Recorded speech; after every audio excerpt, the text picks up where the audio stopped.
the Reconciling Ways of Knowing online forum series, joining you today from the territory of the Lekwungen and Wasanich peoples, where I'm grateful to be able to live, work, and study. Today and this weekend, Reconciling Ways of Knowing has partnered with the IISAAK OLAM Foundation to bring you a Valentine's Zaagi'idiwin virtual celebration and discussion series. Today's session will focus on Indigenous protected and conserved areas and two particular housing projects within, as well as some live music and a number of other discussions, which our moderators will tell you more about. Before we turn to the session itself, I have a few quick notes about the organization of the event. We've turned the chat feature off and we'll keep the Q&A box open, but we will share a new Zoom link to a Zoom meeting during the event for a discussion session after our event today, where you can bring your thoughts, questions, and reflections. Our session today will run for about 2 hours, and we'll be recording it and putting together a compilation of today's event along with yesterday's and Friday's as well. And we'll share that out via the email addresses or email accounts and social media accounts of both of our organizations. And now I'm pleased to turn it over to our moderators for today, Eli Enns and Jenica Atwin. And they've previously been introduced, so I won't read their bios, but you can find them on our website, which we'll share in the notes. Over to you, Eli and Jenica. Yeah, thank you, Jackie. So yeah, Jenica and I are going to do a recap of day 1 and 2. Hey, Kalani, welcome. Awesome. But before we jump into that, I would like to ask Chief Gordon Plennis to open us up in a good way. Thank you, Eli. Before we start, I just want to introduce myself. My traditional name is Hayakwacha. I'm named after my great-grandfather from Chianoch, the Salmon people. And I live in the village of Sayosin, overlooking the northern straits of the Salish Sea. And I want to do my grandmother's prayer song.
My dearest relatives, I want to thank each and every one of you.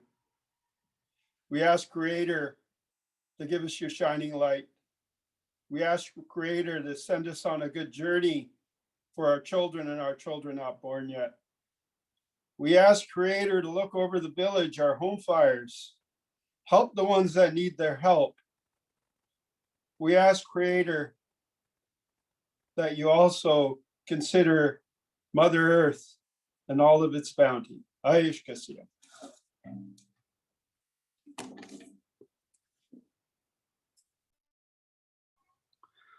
Thank you, Chief. And for the audience, Chief Gordon Plennis is the Chief of Sauk First Nation here on southwestern Vancouver Island, and is a demonstrated leader in innovation, going from the solar panel demonstration project that they did in one of their village sites.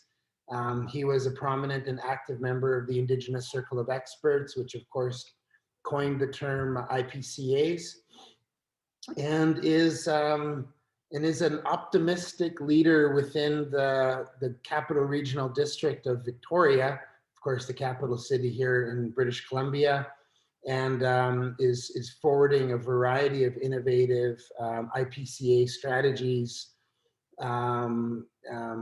particularly relevant to those First Nations communities that are within sort of the southern area of the country, and don't have as much room to stretch our legs and open spaces, but definitely has that marine element to the work that he does. And the IISAAK OLAM Foundation, as well as the Clean Technology Community Gateway, is happy to be supporting Chief's leadership with their IPCA, which we'll be talking about throughout today. As mentioned, Jenica and I are going to provide just a bit of overview of day 1 and 2. On day 1, we heard a very provocative presentation by Dr. David Suzuki, who talked about an appropriate role for science, and recognizing that science and Indigenous knowledge systems are not comparable. In his view, that traditional knowledge is a much broader perspective, and science has a role, but it needs that guidance and leadership. This has been a reoccurring theme throughout the work that we've been doing with IPCAs in terms of two-eyed seeing, as championed by Elder Albert Marshall from Mi'kma'ki and the East Coast, as well as ethical space, which was brought to the Pathway to Target 1 by Dr. Reg Crowshoe from Treaty 7 country in southern Alberta. And so Suzuki's thoughts around the importance of Western science and Indigenous knowledge systems coming together really set the tone for our Valentine's Day event, and will be like very relevant to the conversation that we have today about bringing in tangible examples, practical examples of where we're looking at science and innovation together with Indigenous knowledge systems and values. We also heard from Dr. John Burrows on day 1, where I myself personally first received teachings about Zaagi'idiwin from Dr. Burrows, one at the opening of the Museum of Human Rights in Winnipeg, Manitoba, a few years back, and hearing his opening thoughts about that and the role of love in the early peace and friendship treaties and the formative years of the country that we call Canada. And also then again at the Canadian Environmental Grantmakers Network in Banff, Alberta in 2018, where Dr. Burrows spoke about how this idea of Zaagi'idiwin, when you break down the word itself, you can see it's derivative from ideas of observations of natural law and how Mother Nature organizes her economy. He talks about how Zaagi'idiwin represents this, where a river flows into a lake, and all of the nutrients that all the tributaries to that river collects over the landscape and delivers into that estuary is so key to the abundance, abundant Indigenous economies which thrive around those estuary places, which, by the way, was part of the inspiration for this event itself.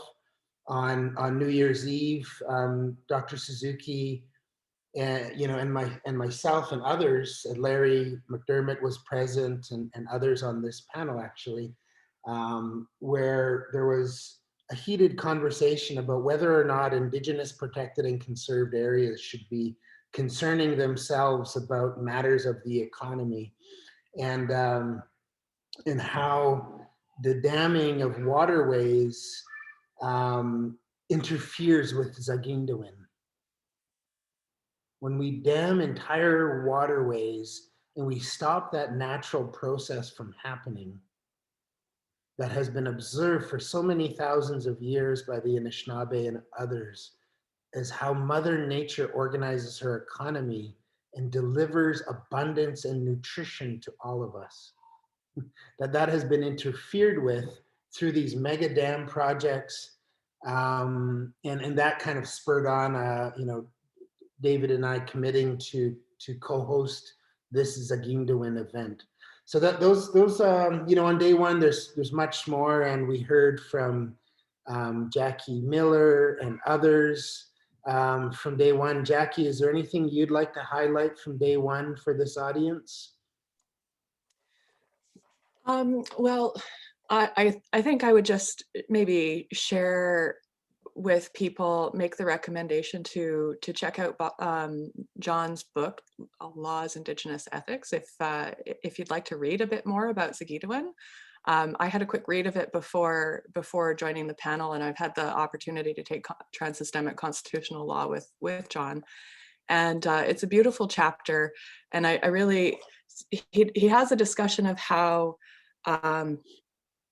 there's the term in Anishinaabemowin of Zaagi'idiwin, which describes the mouth of the river.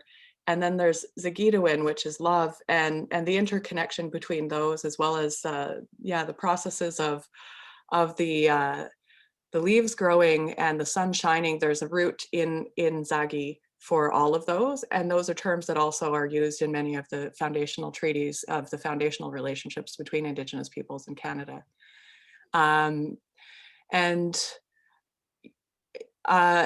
I think, like, rather than recounting the details of what everyone has said, like, I think the key thing is that everybody kind of connected with what spoke to their hearts to get them involved in the discussion. And so there was me, and what drew me into my path into being engaged in this work, which I noted was, as a child on road trips with my mother, I was struck by the beauty of sedimentary rocks. And I just would look at them and kind of drool over them. Like, how could the earth be so magical?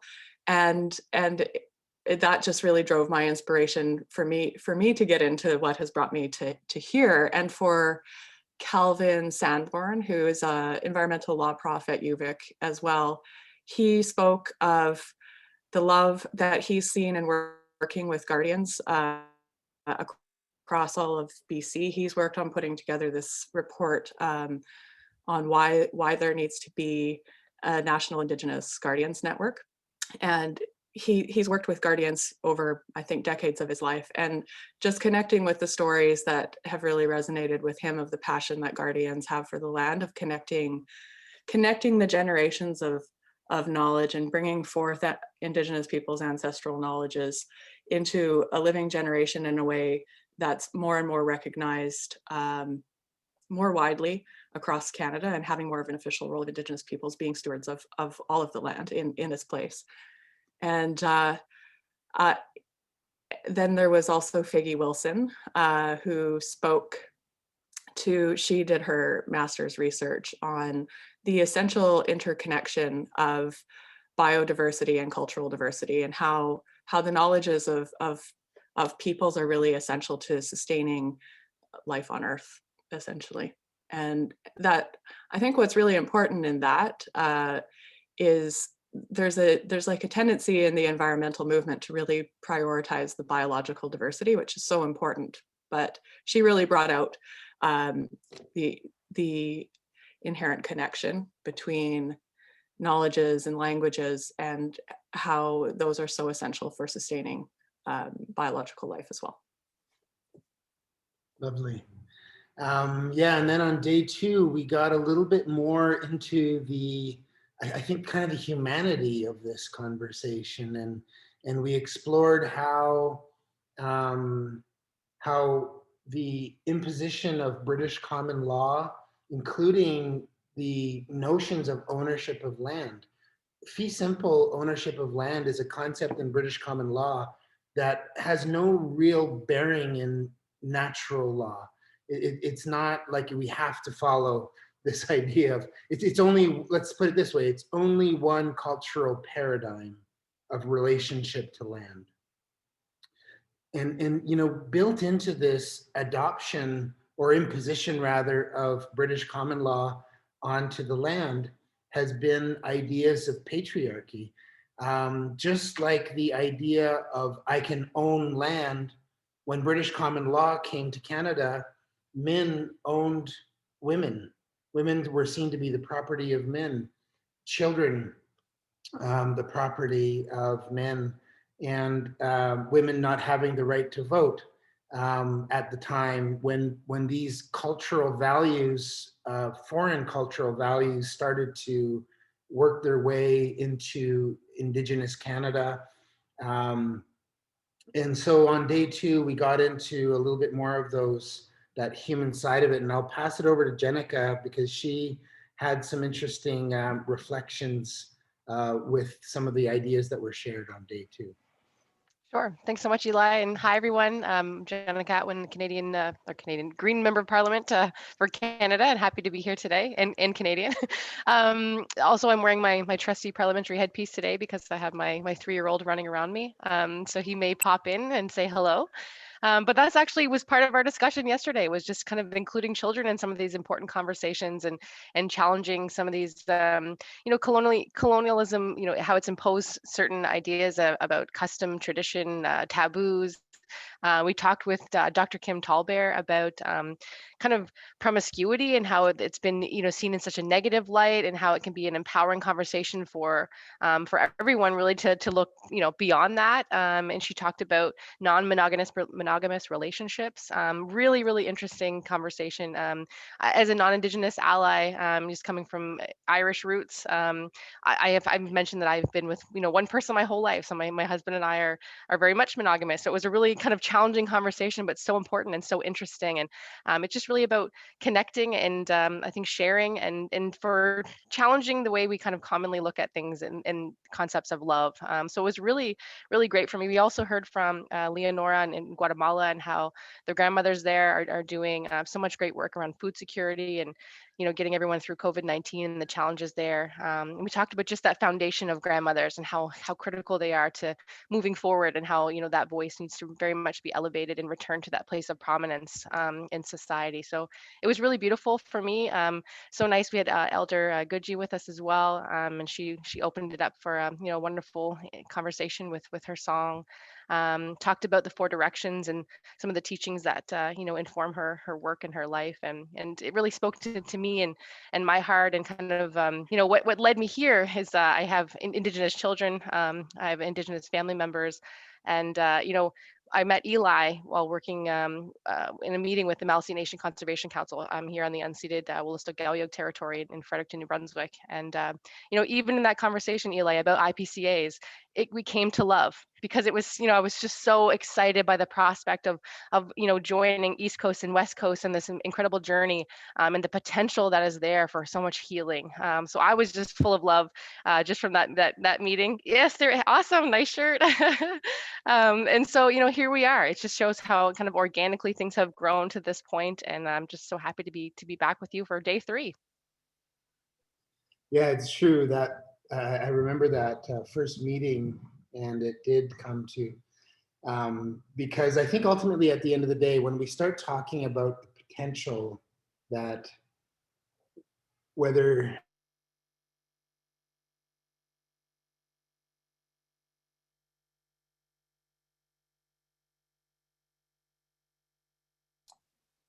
Oh, Eli, you're frozen, I think. hear me now, Jackie?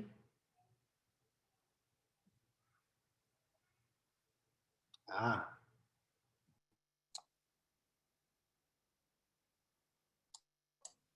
But now you're on mute. okay. How are we doing now? Good. Okay. We are in a snowstorm here of epic proportions, Will Goodon. Such snow as we've not seen before in Victoria. So that might be interfering with some satellites and stuff. Yeah. Should I show you New Brunswick to put that snow to shame? But Yes. On that first day that I met Jenica, it did turn to love, and I think the reason being is because the work that we're doing, it isn't actually work. It's the stuff of how are we going to look after our grandchildren and our great-grandchildren to come. This is about love, really, at the end of the day, and which I think is probably the reason why I've always felt a little weird about when people ask me about my career, because it's been a long time since I've thought about what I do as a career or work. It's really service. It's service to those that I care about and that I love.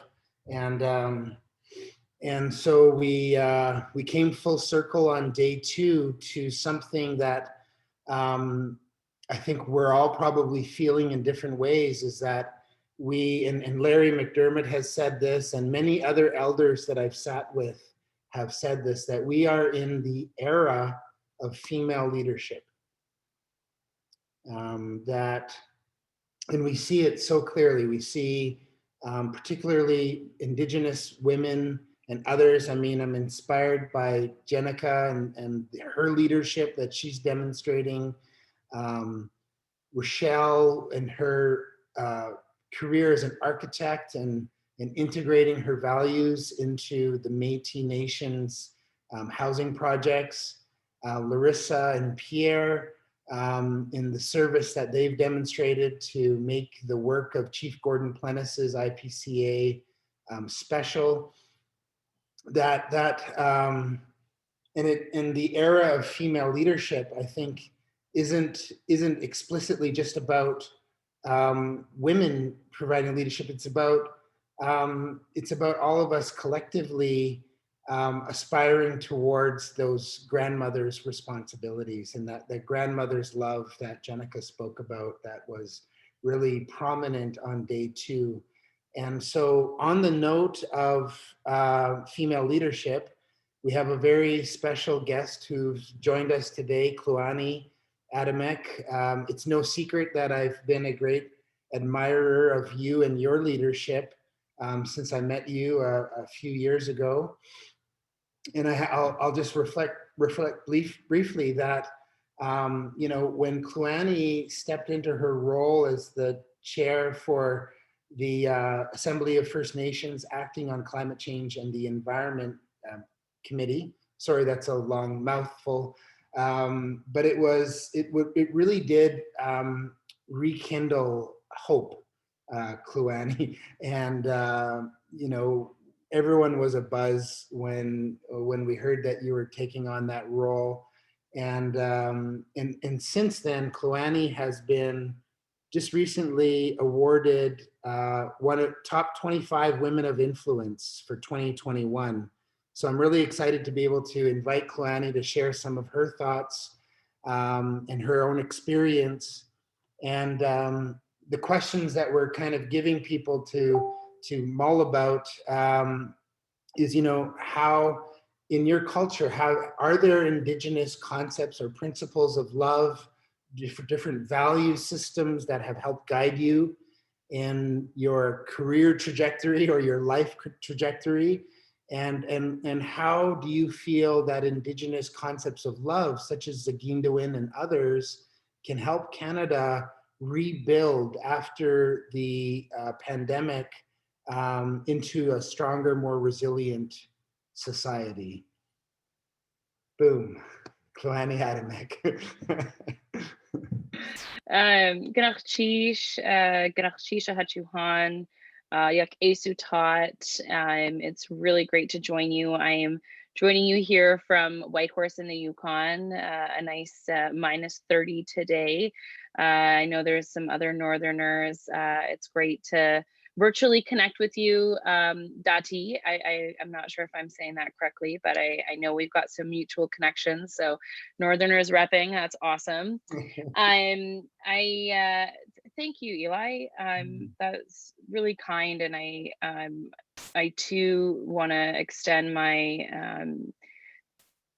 gratitude for the work that you're doing, but also for always. And I think this is something that we really we don't always see, but it's like kind of like that approach of being more inclusive than exclusive, right? Like bringing people into the conversation, bringing people into the circle, and especially what I've really appreciated is including, and my mom reminds me of this often. It's like, who isn't in the room, right? When decisions are being made or when we're having conversations about, you know, A, B, C, D. So I really appreciate, Eli, your approach to always ensure that there are women, that there's young people involved in those discussions, involved in our conversations, and of course our knowledge keepers, because that is certainly, I think, something that we can all, regardless of where we live in the country or what nation we're from, right, having those voices included in all conversations and part of all decisions is really important. I'm from the Zaagi'idiwin killer whale clan, Zaagi'idiwin. My Tlingit name is Auge, and I'm really grateful to have been brought into the killer whale clan, and I'm a citizen of Kluane First Nation. So this is the photo in the back is Kluane Lake and Touchal Dull Sheep Mountain, and you know, certainly for us in the Yukon, and you mentioned, and it was really great to get a recap of kind of where this conversation has gone over the last few days, but also thinking about where it can go, is really thinking about the really important roles and responsibilities that women have in community. And you know, the whole concept of rematriate, right? And I know I love the work that they're doing, and it really does feel like it's a it's becoming pretty clear. And I think, like, society in general, you're seeing these shifts towards, wait a minute, like we're not, this isn't right.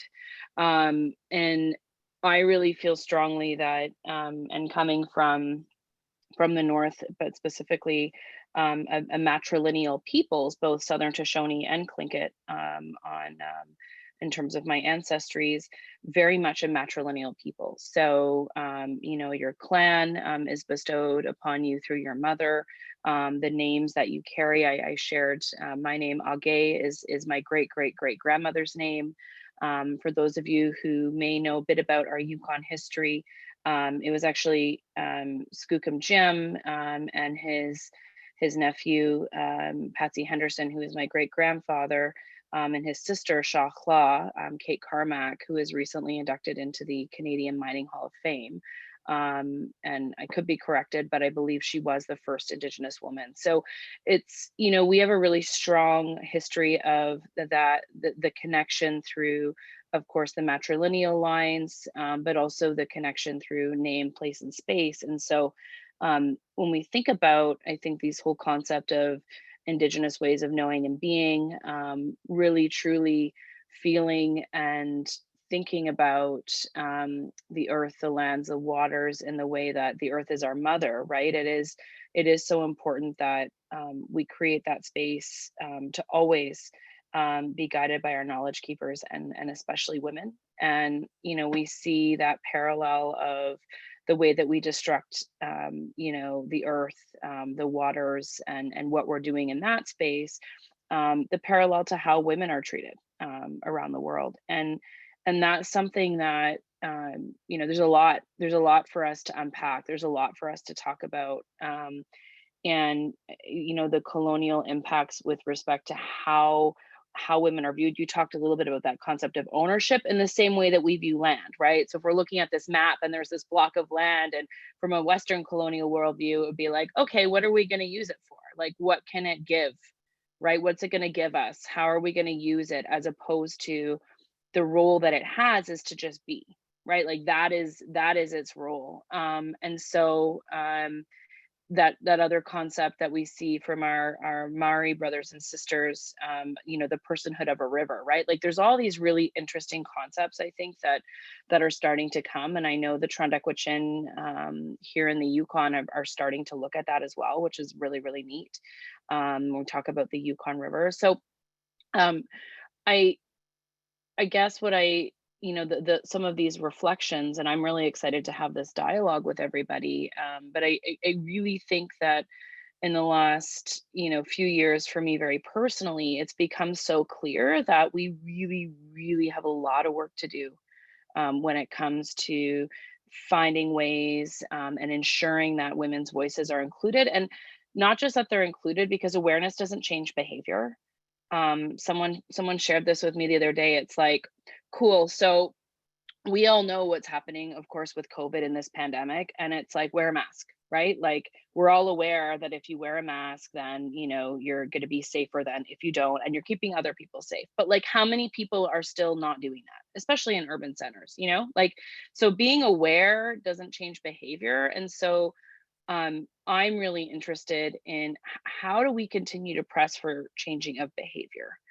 And I also attune that to, you know, the national organization of which, you know, I'm a board of director. I'm an elected regional chief, and I'm often, you know, reminded, right, that the organization of which I am a part of also has a pretty, I'd say, interesting history with respect to the roles of women. Like, for the first time ever, there's 3 of us serving on the AFN executive. That's never happened before.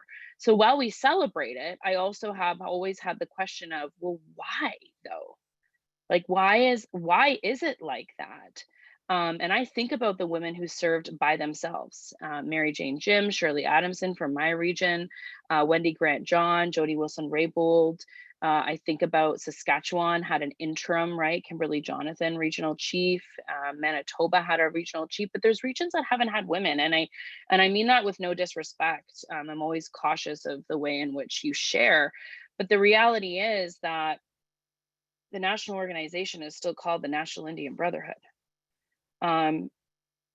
So we really need to think about the ways that we are talking, who we represent, how we represent, and is that really who we are?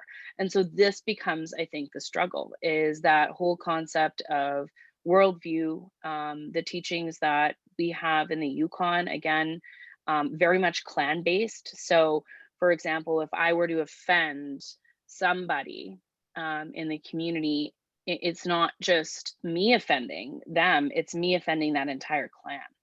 Right. And so that whole concept of also reciprocity that exists. So when we potlatch, it's very much about the opposite. If someone passes away, the opposite clan is there to bring food and to nurture, so that that other clan is able to then grieve. And when I talk about the clans, there's 2 moieties. So there's the raven and then the wolf eagle.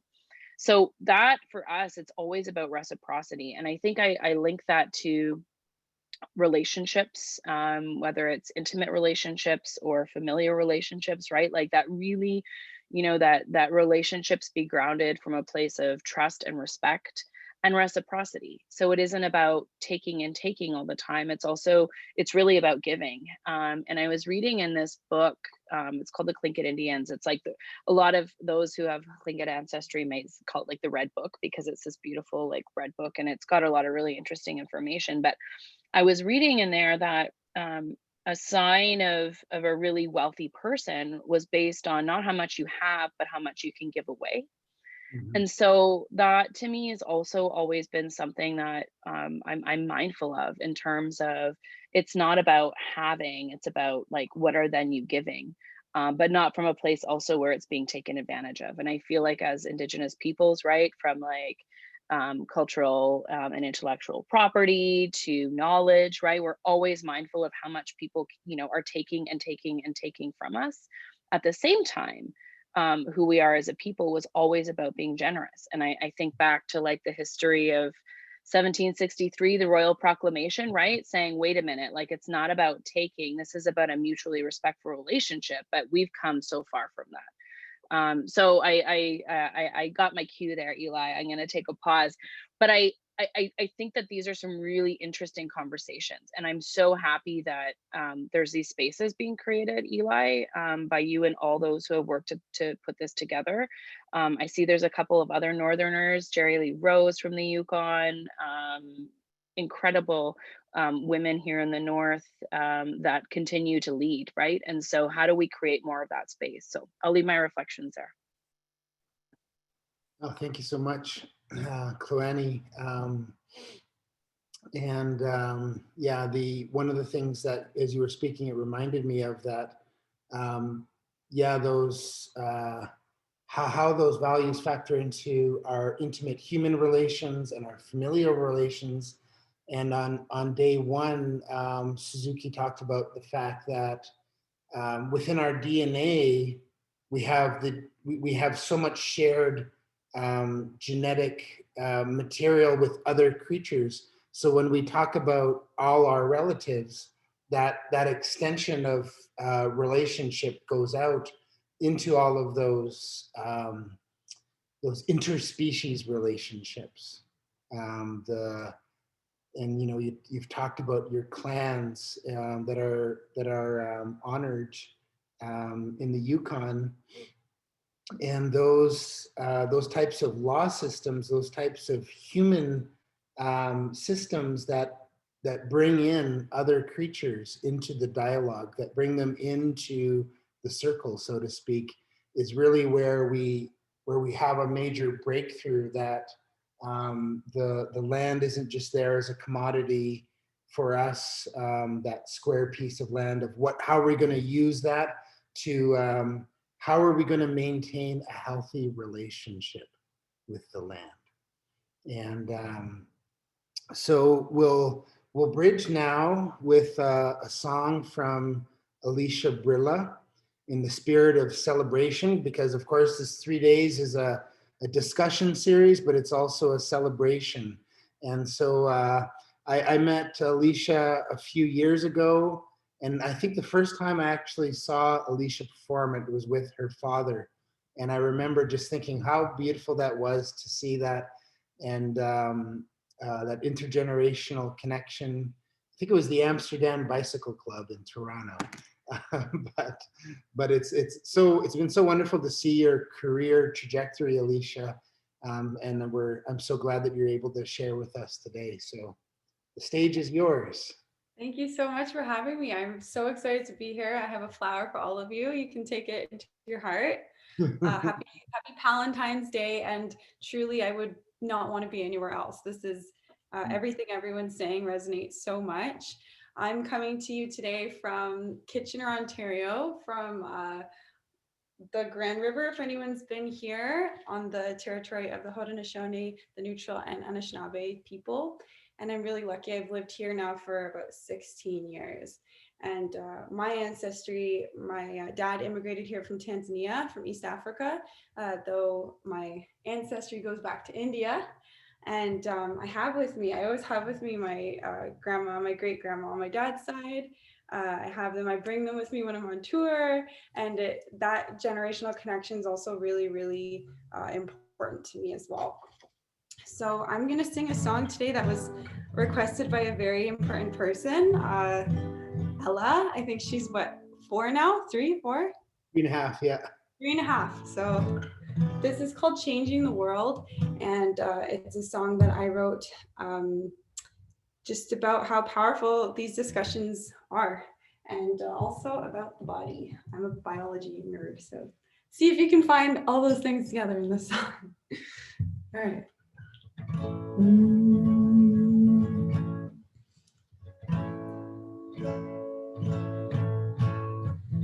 Every breath that I'm taking, every word that I say, every piece of my heart that I give away,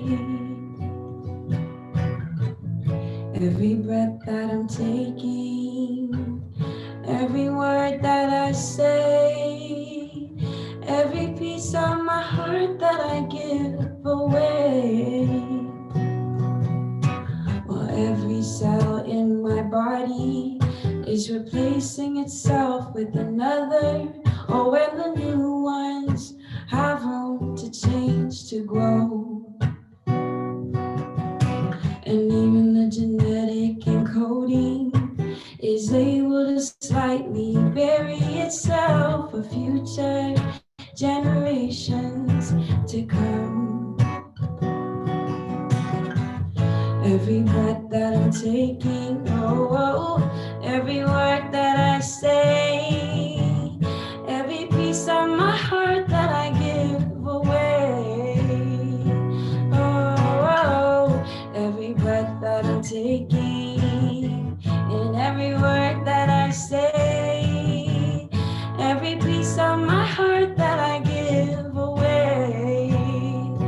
Oh, well, it's changing the world, changing the world.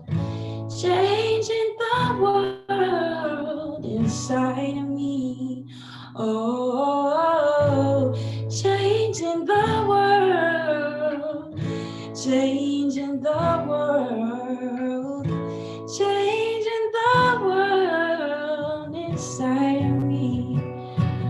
I said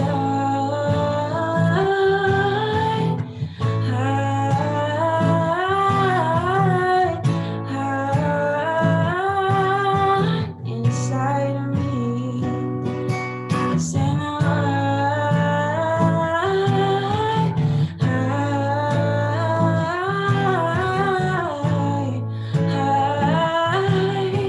inside of me. Oh, every time that my heart beats, electromagnetic waves emanate from my chest like a drumbeat out to the world, playing rhythm ancient to the first human, and even the genetic encoding is able to slightly vary itself. I can trace it to a single common cell, to which I credit myself. I am reflected in the stars, infinite, to every breath that I'm taking. Oh, every word that I say. Oh, every piece of my heart that I give away. Yeah, every breath that I'm taking, every word that I say, every piece of my heart that I give away. Oh, well, it's changing the world, changing the world, changing the world inside of me.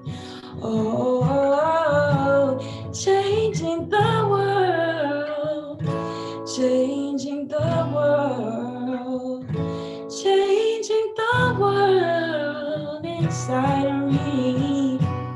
I said, oh,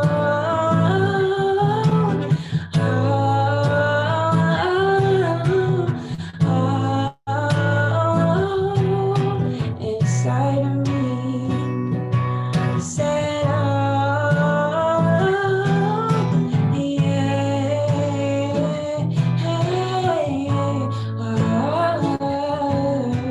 inside of me. Oh, every breath that I'm taking, and every word that I say, and every piece of my heart that I give away.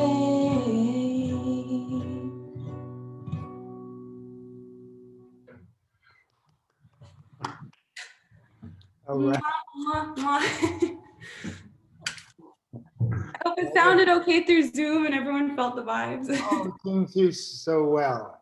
Awesome. Thank you so much for having me to sing that. It's so nice to share space with all of you. Yeah, perfect.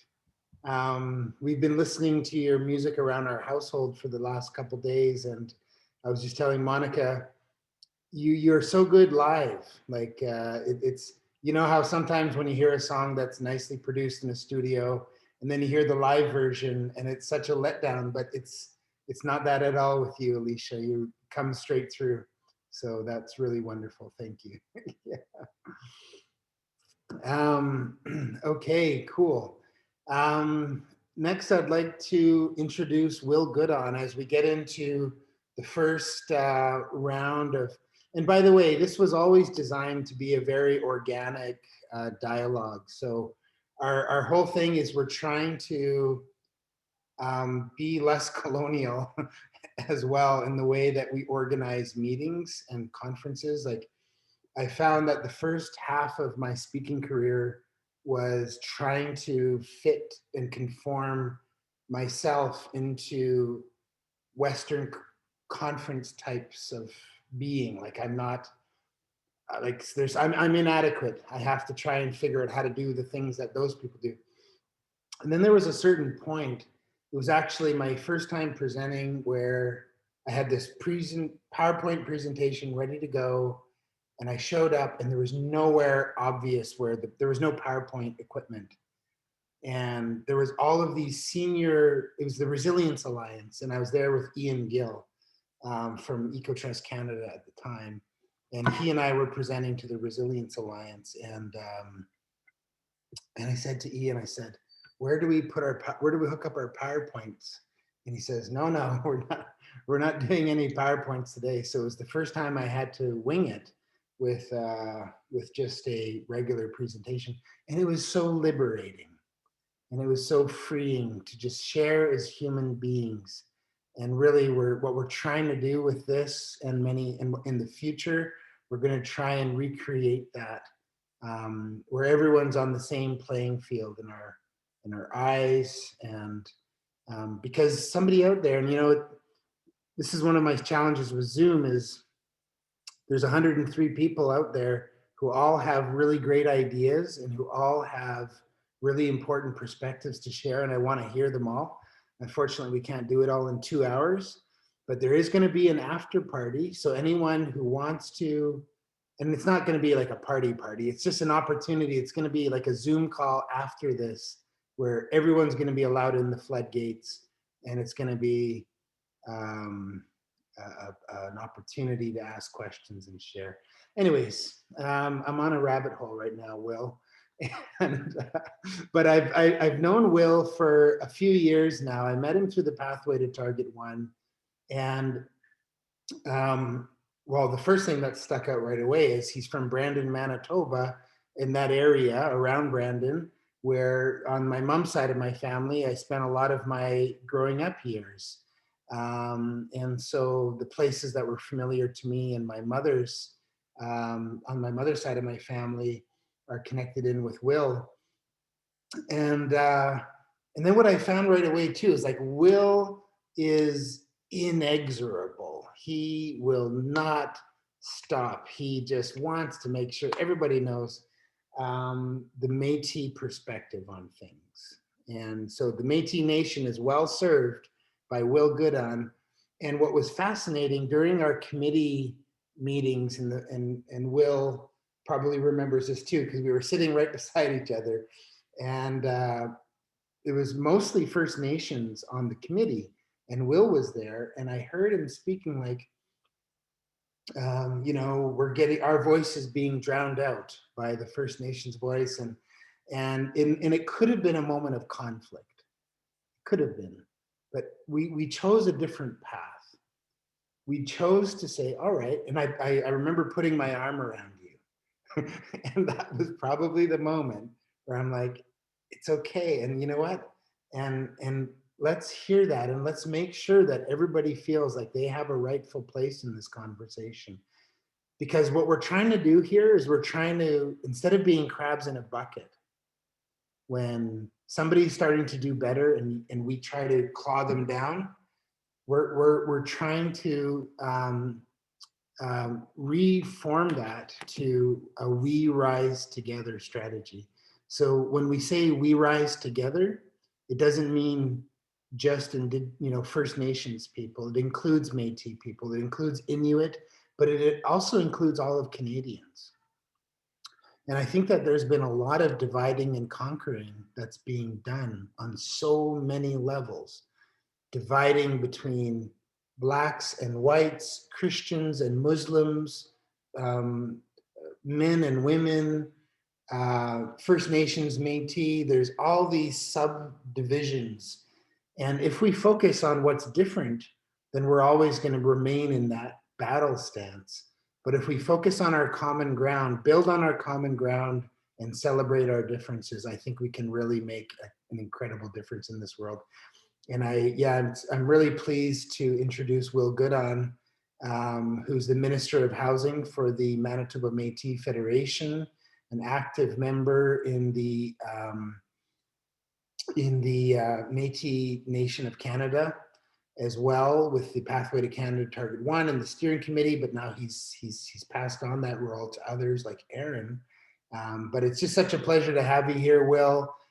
So I hand the floor over to you to share a little bit about yourself and what the housing program at MMF is doing and your projects. Eli, that movie Step Brothers, when the two brothers are fighting with each other, but then there's that moment when they looked at each other and said, did we just become best friends? And I think that moment is, that's that moment you talked about. I think that's exactly what happened, because I think that was the moment we became brothers. And, I don't say this lightly, and I don't say this about everybody in the world, but, and I'm going, it sounds like this is let's prop up Eli here, but I can't say enough about this man. He is truly my brother. We talk about anything and everything. And a lot of the things that we talk about are changing the world. And Alicia, that was amazing. That I just, I'm still feeling it in here. I also wanted to say, I'm very honored to be able to meet Jenica. This is the first time we've met, but I hope it's not the last, because I'm sure there's lots of things we can discuss on the broader stage of our country. Kluani, I met, now it's because of COVID, it takes me a while to think about it, but in Madrid in 2019 at the UN conference on climate change. And first time we met there, and like Eli, we have this connection, and we talk on Twitter, and we go back and forth, and I run into her in different places like this. It's amazing. And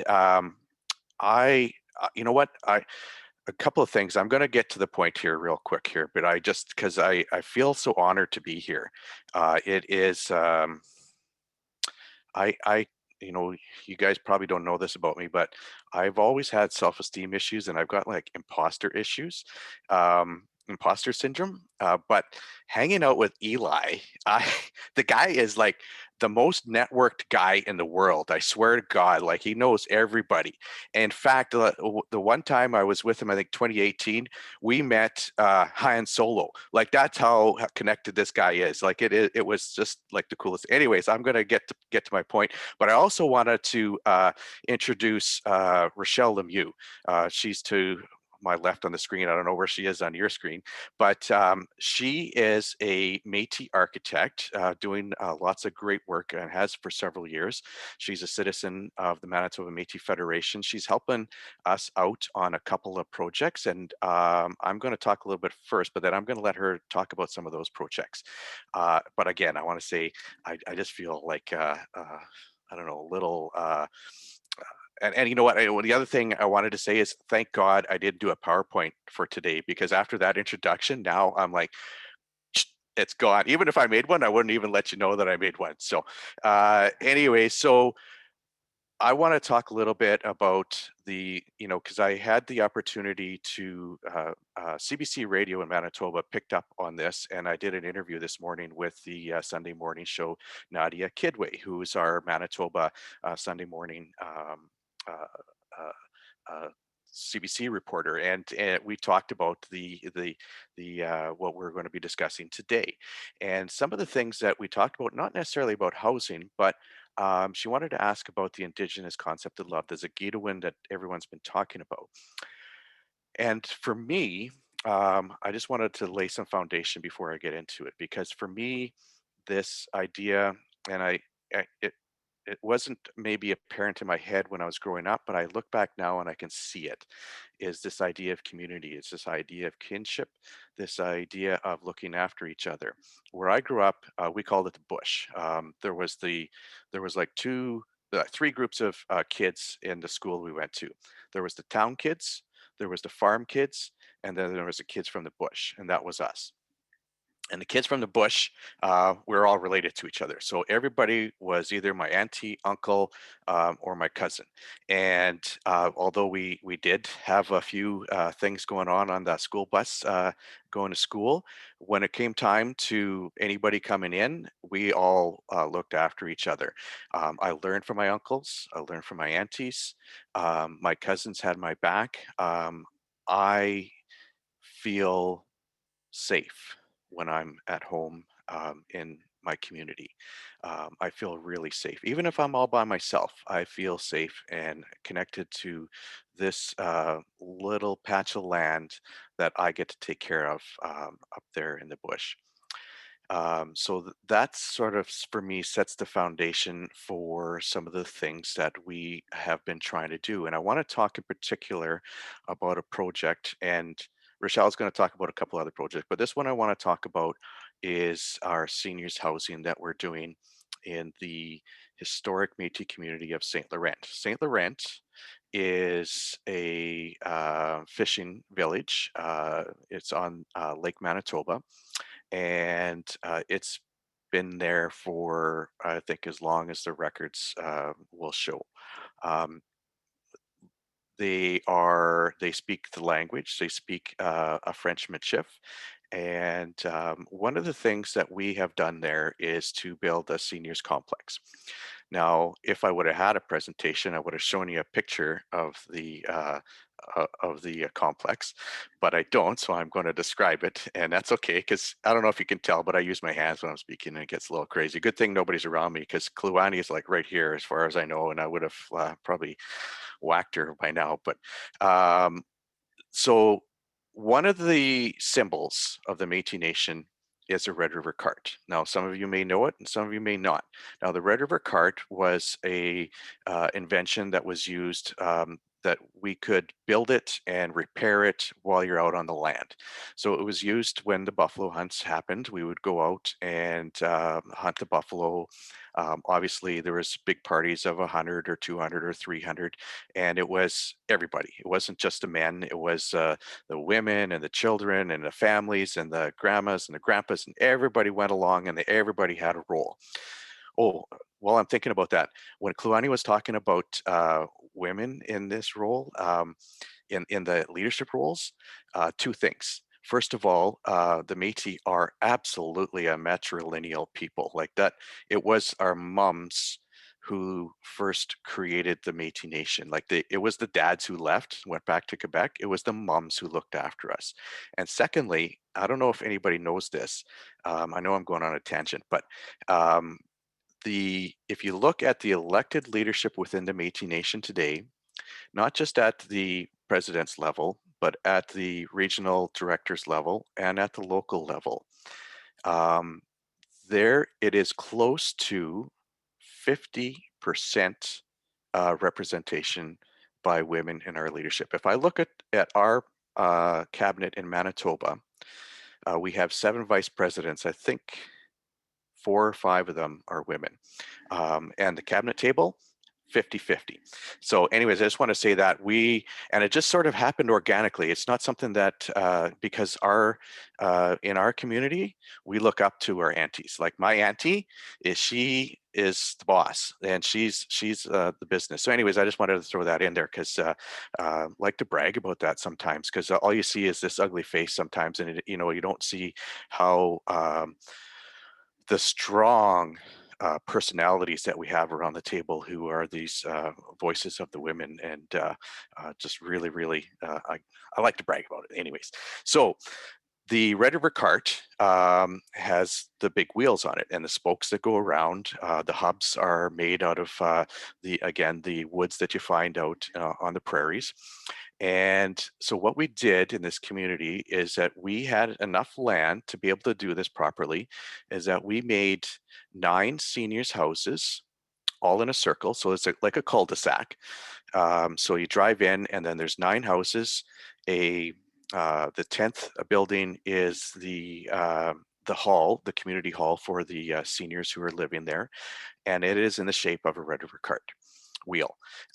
So the other thing that is really, where I draw the bringing in the idea of love and community, is that this keeps our elders in the community.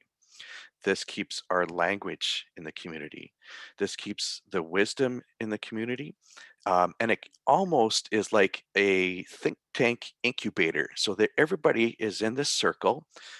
And when they go out on their deck with their coffee, not right now because it's not as cold as Kluane, but it's -25, which is the high today, not the low, that's the high. But in the summertime, the springtime, the fall time, when they go out and have a coffee, their decks all look at each other. So the visiting, the discussions, the grandchildren who are coming in and playing with each other in the community. To me, I think that is what is really symbolic about what we're doing. Obviously, we put in certain technologies for safety purposes, for accessibility, for energy efficiency. We try to bring our levels up even past the codes that are required. But it is that those intangibles where you see that knowledge stay in the community and passed on, because those grandchildren are visiting and they are talking to their grandparents and others around in the community. And we hope to do more of that. Like, we have other projects happening in communities in Portage la Prairie. We're looking at Swan River. One other thing I was going to talk about. Everybody here probably has heard of Christy Belcourt. She's a very famous Métis artist, and I follow her and we chat once in a while, but she made this post on Twitter the other day where she said, why aren't our childcare centers located next to our long-term care facilities? Why? And so I saw that, and right away I'm like, well, you know what? In the Métis community of St. Eustache, what we're doing right now is building a Métis childcare facility. And within a stone's throw, across the street is the school, across the parking lot is the community center, kitty corner is the manor, and around behind the community center is the church. All of these community structures that make us who we are, make us a community, are all going to be within that. You could literally throw a stone and they would be all within that area. And to me, that also is this idea of holding on to each other, and this idea of love that reflects the kinship that is so important to us. Now, there's two other projects, and I know I'm probably going to get the hook here pretty soon, but I want Rochelle to talk, because Rochelle is amazing. She doesn't know I'm going to be talking, didn't introduce her like this, but I met her probably 2 years ago now. We sort of found each other through the work that I've been doing on the Indigenous Homes Innovation Initiative. I think I did that one right. And there's some cool stuff going on, including in Chief Plennis's community, which I understand things are moving along. So there's a lot of this innovation happening in housing across the country. But we had a couple of Métis projects that we're pushing forward. And, there's always stumbling blocks trying to find a piece of property and this and that. But the ideas are really cool. They're not mine, otherwise I would take credit for them, but they're the folks who work together as a team to come up with these great ideas. As the Minister of Housing, I get to take credit, but I don't necessarily I don't deserve it, the credit all the time. But now I am going to be quiet for a little while, because I think Rochelle can explain these two projects, which again tie into the idea of community, love, and taking care of each other. So I'll just pass the microphone to Rochelle. Thanks, Will. Hi guys. Hi everyone. Tansei, Rochelle Lemieux, Metis. I'm speaking from Treaty 1 territory, the homeland of the Métis Nation in Winnipeg. I actually wanted to start off by reading a poem that was written by an elder I've been working with over the past years. I met him through working with Brooke McElroy, Dr. Duke Redbird. I thought it was a nice place to start, and I hope that's okay.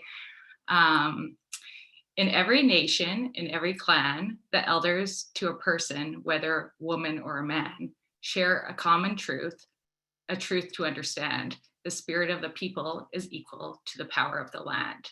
The mother of us all, the sacred Mother Earth, is constant in her giving and perpetual in her birth. In meadows and in flowers, where weeds and flowers grow, in meadows and in fields where weeds and flowers grow, she conceives the summer showers and spawns the winter snows. In forests and in mountains, she gives the birds that fly every type of wing, then coats the wind to join in harmony when they begin to sing. In brooks and streams and rivers as they flow, she generates the dreams that make the fires glow. In every creature, whether large or small, she buries gems of wisdom in them all. And in every grain of sand, she plants the knowledge of the power of the land. And in every blade of grass, the earth has questions to every answer asked. And those that honor her creations, acknowledge her grand design, she gives templates of the sacred and the patterns of the divine. And then with certain knowledge, this to understand, that the spirit of the people is equal to the power of the land.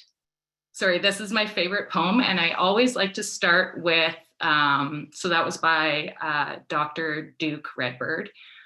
He's a poet and just an amazing person to work with. And I like to start with this connection to the land, because no matter if you're Indigenous, non-Indigenous, old or young, I always feel like everyone has a connection to the land. And it's a common place to start with this connection and respect and love for the land. So all my projects and when I work with communities, I like to start with the land. So a little bit about myself. I'm a registered architect working in Winnipeg, Manitoba. I work at Vern Reimer Architecture, and I have Red River Heritage, Metis Heritage. I became an architect because I grew up in a small town in northern Manitoba, or this is why I think I became an architect. I grew up in a small town in northern Manitoba. It's a beautiful, beautiful town. It actually has one of the clearest lakes in the world. This town is adjacent to a reserve. And so while growing up, I noticed the disparity between the homes in my community and the houses on the reserve just a few kilometers away. So my friends and my classmates, they didn't have access to the safe living environments that I did. And I believe this injustice is something that stayed with me my whole life. So now as an architect, I work towards creating healthy environments with hopes of addressing some of these systemic issues that have been going on in Canada for years. When designing, I look to the 7 teachings as guiding principles. So although we're talking about Zaagi'idiwin, love, I don't think we can talk about it on its own. I think love incorporates them all. So love incorporates truth, wisdom, respect, humility, courage, honesty, and Zaagi'idiwin, love. I think they support each other, and I think they form a whole. So I use the 7 teachings as guidance when I go through a project. So looking to truth, so engaging communities who have the host rights and maximizing opportunities for Indigenous involvement at every level. Wisdom, respecting the natural environment, so creating and restoring healthy environments for humans and all species. Respect, so including language. A few years ago, I was taking N dialect Cree, so Swampy Cree, and it was to my surprise that the language was divided by inanimate and animate beings.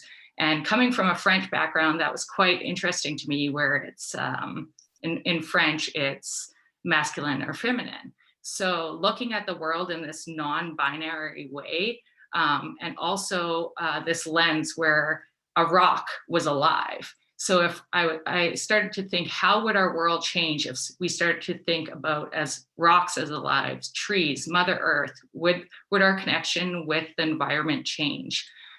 So I strongly believe that an inclusion of language is important for reclamation of space, but also important for these oral histories and meanings that are inherent in the language itself. Humility, so creating spaces that embody Indigenous worldviews and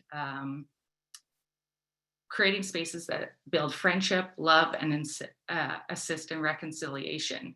Courage, reviving traditional building practices as means to continue the Indigenous legacy of creativity and environmental stewardship. And honesty, this idea, nothing for us without us.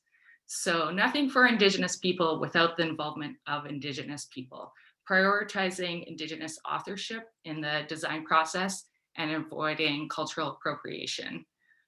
Maybe I'll just give a plug. Right now behind me is a pillow that my friend Destiny Seymour makes at Indigo Arrows, and she's an Indigenous designer. And it's very nice Indigenous work if you're looking for home pieces that are made by Indigenous designers themselves. And finally, but not the least, I guess, love. So the idea of giving back, which was talked about earlier, this idea of having opportunities and opportunities for others to find their voice and engage in the path. So creating spaces and engaging youth and elders and making it spaces that are accessible, inclusive, and community spaces. So how does this translate into architecture? So a precedent that I like to talk about just because it is, I think it defines love itself, is the Aboriginal Children's Village. So that's a project that's in BC, and it was built by Patrick Stewart. He's an architect. And I think the only reason this project was able to happen was because the developer himself grew up and went through foster care.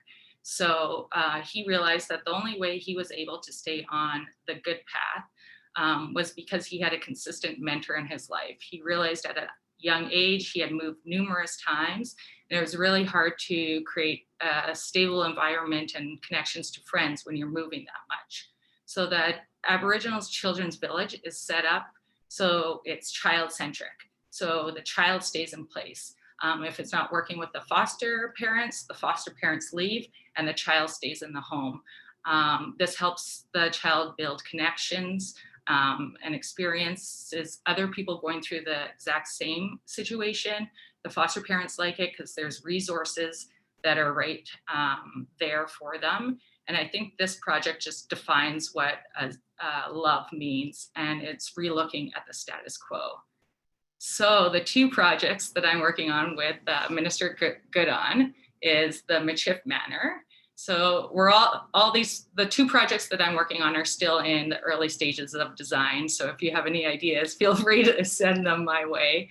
But the building is designed or will be designed to create a safe space for people coming from northern Manitoba or different communities when they need to access healthcare. So if they're visiting members in the hospital or receiving treatments themselves, they'll be able to stay at the Michif Manor.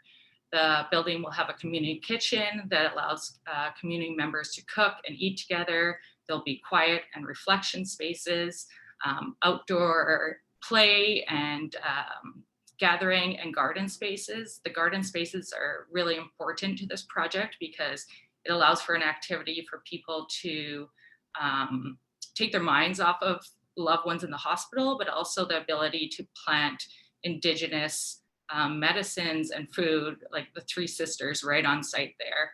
The Michif Manor is really, will be designed to feel like a home away from home. And then the Infinity Lodge of Hope, Mazoon. So the Manitoba Métis Federation has done a lot of research over the last few years, and they've found that Métis children transitioning out of CFS, so Child and Family Services, are often found to be subject to homelessness, gang involvement, victims of human trafficking, and the list goes on and is quite tragic. Sorry, I'm speaking so fast here. I need some water. So the Infinity Lodge of Hope is a space that allows young adults a little extra time to transition into adulthood instead of this abrupt stop at age 21. It allows the young adults time to learn about finances, cooking, wellness, practical life skills training. The project allows a gradual transition into adulthood that most of us experience. So both projects look to incorporate truth, wisdom, respect, humility, courage, honesty, and love. And so love for each other, love for Mother Earth, and love for the future. And it gives me great hope to be part of these two projects that are funded from our federal government, which I think that says a lot. I do want to note that this is just 2 projects out of hundreds of projects and buildings that go up all the time in Canada. And that everybody should be reminded that people are living in houses that have mold problems, that are overcrowded, and people are becoming mentally and physically ill because they're living in these environments. So I think it's important to continue having these conversations like we're having today, and continue to fight for better environments for all inanimate and animate beings. And I just want to thank you for allowing me to share my voice today. Yeah. Yes, thank you. That was beautiful and true to the reputation of architects. It's equal technical knowledge and capacity and artistic inspiration. I think there was a request for the wording of the poem to be shared if you feel so inclined. Yeah. He also has it, I think, recorded as a song, which is really nice too. So. Nice. That's lovely. Thank you so much, Rochelle. And yeah, with that opening, I mean, we want to continue to circle back around. So to sort of look at the other project, we heard from Chief Plennis in the opening, and I think he's still probably with us, but maybe to just get the ball rolling on, hey, there he is, to introduce the project that we have with Tsuut'ina Nation. I would turn to Larissa and Pierre just to say a few words about the project. Pierre, I've known for quite a few years. He's a part of our team at the IISAAK OLAM Foundation, as well as the Clean Technology Community Gateway, and he is doing his PhD at the Civil Engineering program at the University of Victoria, and has been a big part of the funding, proposal, development, and all the rest of it. And has some technical insights as well to share about the project with Tsuut'ina Nation. So maybe I'll hand it over to you, Pierre, and then you and Larissa can kind of bop back and forth and talk in providing some introductory notes about that project. Great, thanks, Eli. Larissa, I'll kind of give the background and maybe you can jump in about more current progress with the project. So greetings, everyone. I'm coming from unceded Lekwungen speaking people's territory, otherwise called Victoria. My ancestry is Italian on my dad's side, and I was reflecting as you were all talking about your histories and cultures. And where my dad's from in southern Italy, the northern Italians call them terroni, which is supposed to be derogatory, but the Southerners are quite proud of it because it means like digging in the dirt with your hands and working the land. And my father's people, to this day, they're still shepherds. My uncle is a shepherd, and so they're quite tied to their land, which I'm quite tied to as well. My mother is from Barbados, West Indies, by way of Africa through the slave trade, and that's where I was born and raised. And I'm quite proud as well to have been raised in a matriarchy like you will, by my aunties and my grandmother. So I'm quite proud of having that foundation. So as Eli said, we've been working together for quite some time, and we're actually entering into, I think, year 5 of this housing on reserve specific work. And it's funny, I came at it from the engineering and building sciences perspective. I'd been doing work in Northern Italy, purely focused on urban and renewable energy and all these fancy computer models. And that's the world I came towards this work in. And through Eli and Chief Plennis have kind of peeled that back and have been more immersed in community and learning Indigenous ways of knowing. Two-eyed seeing comes up quite a bit.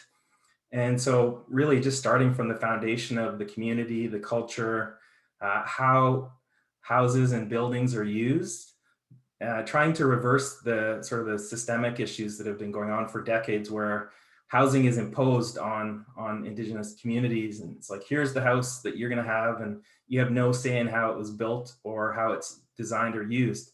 So we're completely starting from community and learning in that respect. And Chief Planis has been a huge influence to me because, as I said, I came at it looking at wall assemblies and building envelopes, and Chief talks about home as territory, and home is a symbol of so much more. And so that's been a real learning process for me, both from Eli and Chief and our team and our community members and the elders. So I'm so grateful for that. The engineering department at the University of Victoria, they pride themselves on being the greenest civil engineering department in Canada. And they also say that they strive to support Indigenous peoples. But they're very traditional engineers. I applaud them for trying, but there's a lot to learn and a lot to unlearn. And so I'm involved in that as well. And I'll hand it over to Larissa. She's been our primary community engagement person. And maybe Larissa, you could talk about that as well as the elders aging in place component of our work as well. Yeah. Okay, thanks, Pierre. Yeah, so grateful to be part of this today. What a lovely group of people and what a lovely concept. I'm also on Lekwungen territories, same as Pierre in Victoria, in a snowstorm. It's pretty bizarre. But I also come from settler stock. My family also were farmers and shepherds, even into my parents were farmers and shepherds. But my dad was also a park warden in Jasper. So I had the good fortune of growing up with that kind of conservation ethic really embedded in my entire life. And so I do have a connection to land that I recognize as not my own, but that is really powerful to me. And so every time I'm back there, it's, I think, such a great gift to be able to have that kind of deep felt relationship with a place wherever it is. So all that to say that I also came from sort of a different roundabout route to this. I was involved in environmental and climate justice for a long time and the NGO academia space. And I got really tired of writing reports and doing activist stuff that didn't seem to really land. And I really had a hard time always being about what we were fighting against rather than actually talking about building the kind of world that supports that kind of justice and reconciliation and love. And so it was really a joy to connect with Pierre and Eli and start to try to manifest that in housing and in action, because we really do try to approach this in a totally different way by prioritizing relationships. Two-eyed seeing has come up a bit, but recognizing that housing is that inherent human right that combines all of these issues of wellness and safety and respect and climate and economics, and just thinking about how Indigenous ways of knowing with that respect and of this and stewardship of the land, as well as the efficient use of resources, does sort of combine with a lot of those ethics of that highly technical side of things that we're starting to recognize as important in housing design. And being left out of this decision making for so long, First Nations, we need to really start thinking about how not just it's about embedding climate and cultural appropriate considerations in these houses, but also as a vehicle for reinforcing that co-care within the community, which we saw in COVID-19 days, that it really revealed the broken relationships that we have with elders and the vulnerable in our society. But in Indigenous communities, we saw that that is actually a real strength-based space, and that we all have so much to learn from the way that communities came together and really locked down and cared for elders. And that's not a new thing.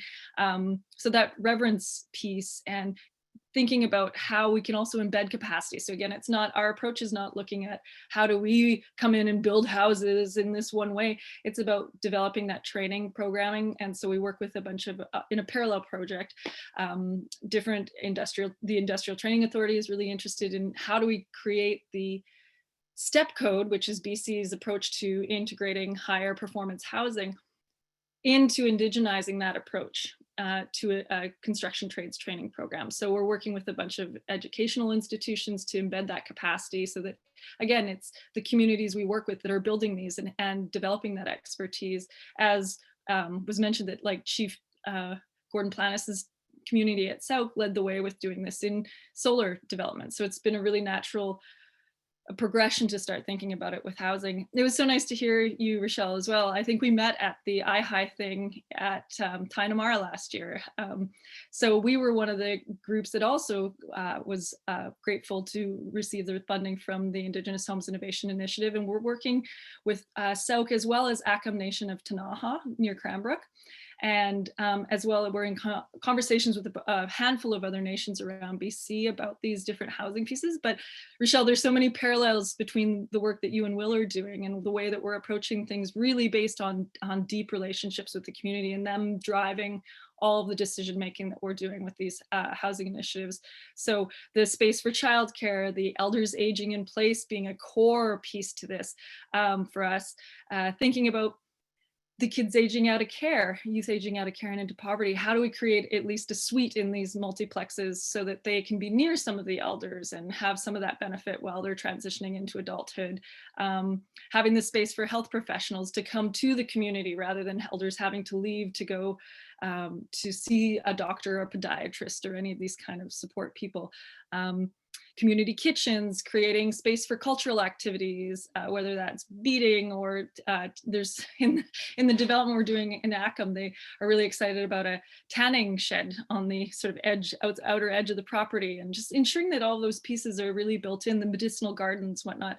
So yeah, we're really excited to be part of this, and there's so much in cross-pollination too, and I think that's what's cool about the IHI project is there's opportunities to really be learning from each other on this as well.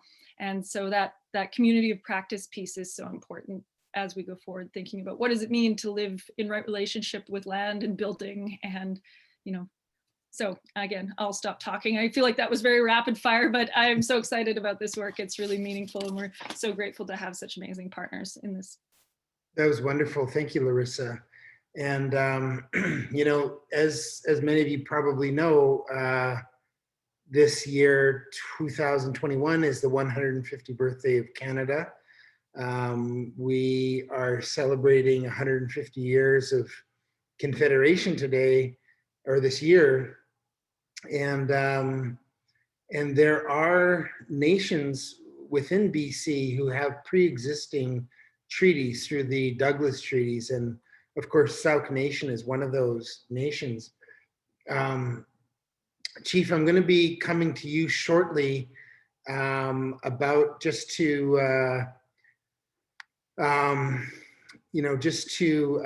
continue to round out the dialogue around your IPCA aspirations, but to kind of mix things up a little bit here, I'd like to introduce Dadi Tetso.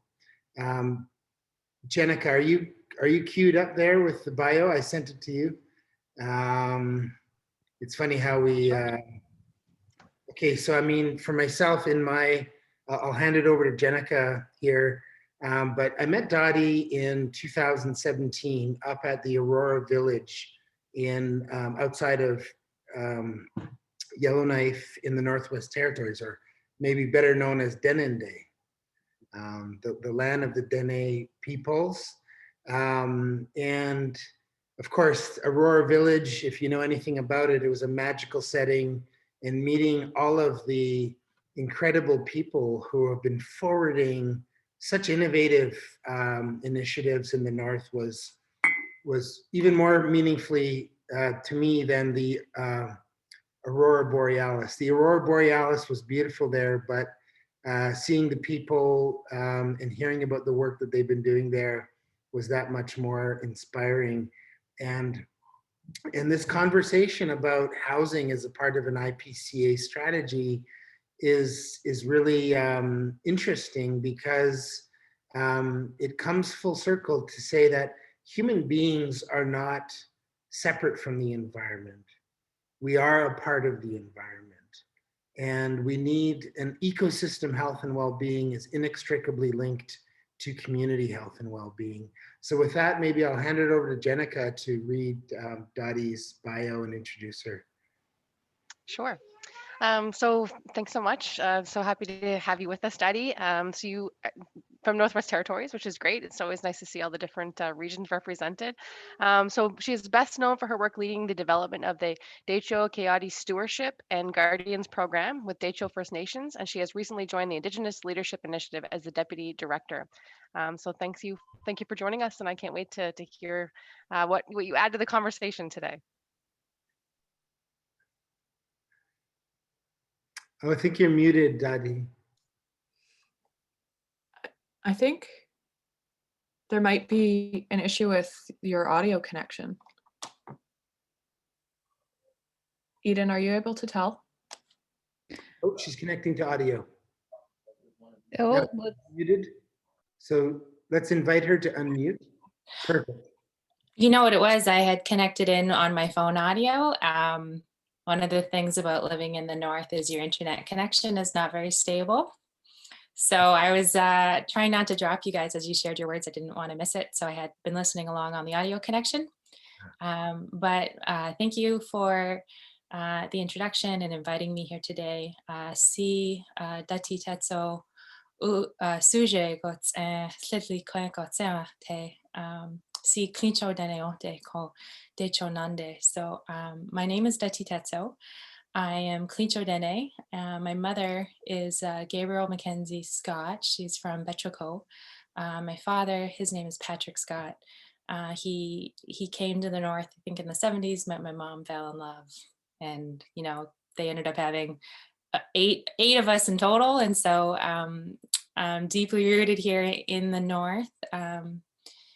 It's just the common way that we introduce ourselves. It's a small north, and so oftentimes are known through who we are in connection to our parents. So I wanted to thank Eli for inviting me here today. It's really meaningful to hear everybody's perspectives and their the way that they're bringing those perspectives into the work that they do. Eli and I met, like you said, in about 2017, and he as part of a, guys were really leading the way for those voices from our communities, Indigenous voices, to be heard by our federal partners. And so I wanted to thank you and Chief Gordon Plains and others who were part of that, because I think that storytelling that you did on our behalf, you heard our stories from across Canada, and then you brought it to the federal government, and you were able to work collectively to translate that story in a way that they understood. And that was really important for my work here in the north, because we were working to establish our own Guardians program and to lead conservation from a Dene perspective. And it's so interesting to hear everybody's thoughts around language, connection, Indigenous perspectives, you know, how you fit within your communities and how you have relationships with yourself and with others around you and to the land and to your languages. Because essential themes that I was told to bring to the work that I was doing in the goal of taking care of land from identity. Really neat to hear those same concepts being reflected in Indigenous communities from other parts of Canada. In my region where I'm from, we were working to build a Guardians program. We were also, I was also part of leading the finalization of the Adeji protected area. And my internet connection is stable, so I hope I'm not freezing on you guys.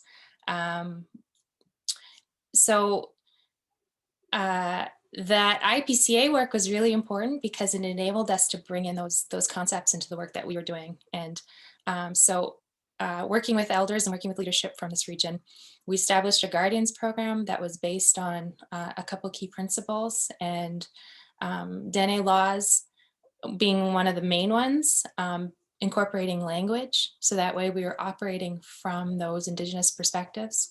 And then also ensuring that youth and elders were being mentored in our programs. Everybody's going to turn off their videos so you don't lose me. I'm thinking I'm probably freezing. Anyway, so okay, sorry. You're coming You're coming through really well. There was only 2 points, and then we just wanted to turn off our cameras so that it helped a little bit. Yeah, so it's interesting because when Eli asked me to sit on this panel, he asked me to really reflect on Indigenous concepts of love. And I think, you know, kind of in honor this day, but then also just in honor of Indigenous ways of knowing and Indigenous perspectives and the way that we carry ourselves in the world. And so I really spent the last few days trying to think, like, what did that mean from a Dene perspective? And I kind of turned to some of the work I had done and the lessons that were shared. And, you know, the Dene laws are all centered on love. The primary law is share what you have. And it's just that, it's like that guiding principle of taking care of one another. You know, love one another, respect your elders. I think these sorts of laws are likely in a lot of Indigenous cultures, but that concept of connection and relationship is really at the heart of the way that Dene people carry themselves in our understanding of our place in the world. There's sort of like this understanding that as a Dene person, you're nestled within a network within the environment in which you live, and so you have a connection to yourself. You have a connection to the spiritual world. You have a connection to the land, and you have a connection to everyone around you. And so our perspectives are very much relationship based, and our language is also structured to reflect that. So if you were to translate the way that Dene is spoken into English, it's inversed. So it's interesting because I've spent some time trying to learn our language, and that inversion means that everything you do, you're not doing it to something. It's being done to you, and you're doing things to things. So it's very much a relationship lens, even in the way that we speak to one another. And so I think that those sorts of concepts are really sort of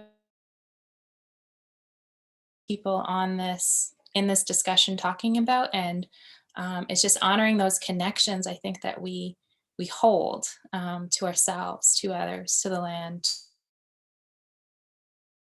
to the spirit world. These are sort of the things that I've been taught, I guess, in my home and by people from here. And so to kind of come back to IPCAs, the work that I did with IISAAK, and I think that's why I think maybe for those who were involved in the ICE work, and maybe I think it must feel like a bit of a full circle moment to have somebody from a community come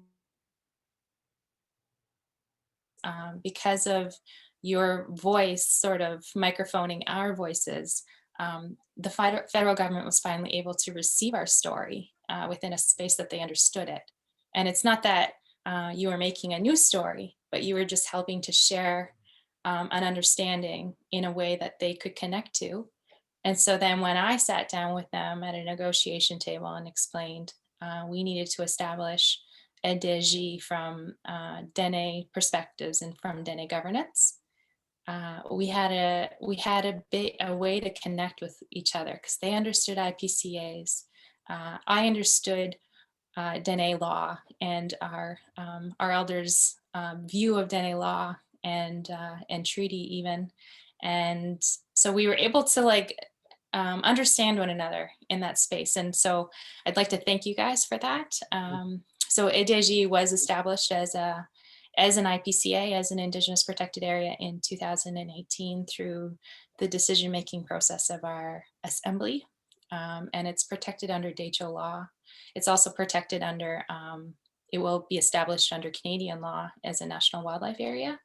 And so it's been this interesting and significant journey, I think, for me as an individual, and it kind of rounding back to the comments around leadership and the space for women within these roles. I always feel so grateful to the people who have enabled me to step into leadership roles and to use my voice, and who have helped mentor and support me to do that in a good way. So anyways, those are sort of some of my reflections, I suppose, after sort of sitting here with you all this morning or this afternoon. And and listening to your perspectives. And so I'd like to thank you all and sort of hold you up in your work. My sister is an architect, and I know the Indigenous world of architecture is likely small, so you might know her. Her name's Uri. She's based in Vancouver. So that's kind of neat. So anyways, I'll hand it back to you, Eli, and to Jenica. And I'd just like to say Masi. Oh, I'm sure Jenica has some reflections, but I just want to say thank you, Masi Cho, to you, Dati, and to hear that, you know, that reflection on how the work of the ICE committee helped to create the space for Dene leadership in your territory, makes all of that travel and all of those conferences and all of that, all of those workshops and all of those meetings feel like it's worthwhile. Sometimes we don't know. And the very fact that that leadership is still there in the places where you call home, you know, is really, so like it's a reciprocal relationship, because that gives people like myself energy, and I know Will and others, and because we're creating that community collective consciousness, and we know that the things that are driving our priorities, and I've heard it in your voice this morning or this afternoon, and I've heard it from others, are ultimately so reasonable at the end of the day. We're not talking about putting a car into outer space, which is one of the most unreasonable things I've ever thought of. Or, you know, like the things that some people aspire to. I've had the honor of working with people like yourself, Dati, and elders. I'm thinking of Ori Hantz from the Chilcotin right now, and his wife and his family, and the concern that so many elders have come to me about the moose, or about the caribou, or about, you know, really things that are quite reasonable.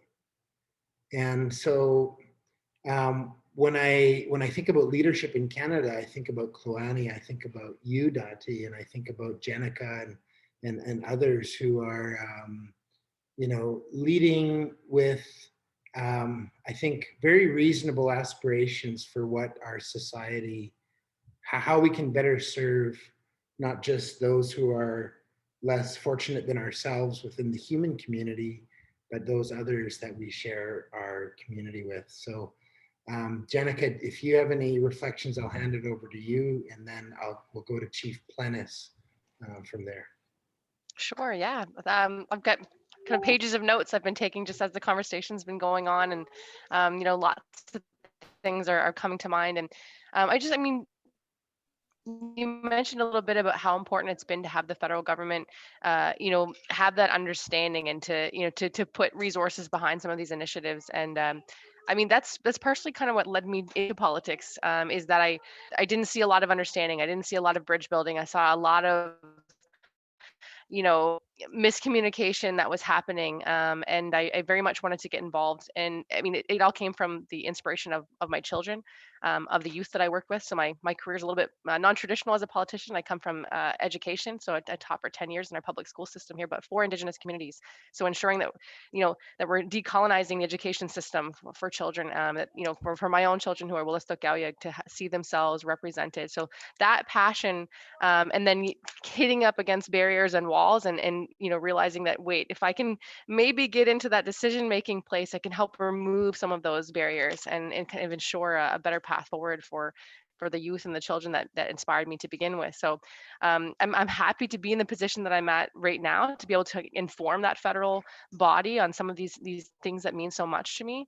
And yet there are still barriers and walls that exist. And you know, I saw that around some of the conversations over the last year, say with Wet'suwet'en, what happened with the Mi'kmaq fishery crisis here on the East Coast.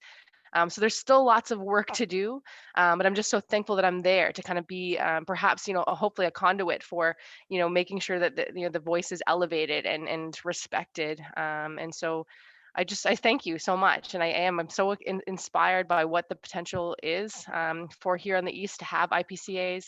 That to me is the key. It is the answer. It is everything that comes together.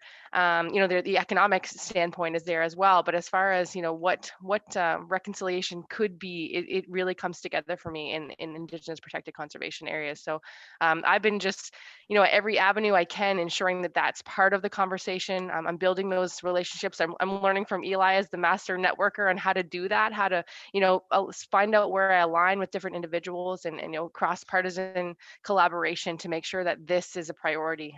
So thank you so much for that work and for just everything that's been said here today.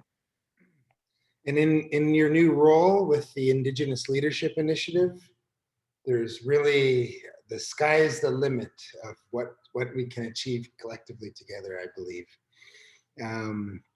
So with that, Chief Plennis, I want to come back to you and about the Get the Village Back. Really is I love the way Chief articulates the vision and the mandate so simply and so optimistically. So over to you, Chief.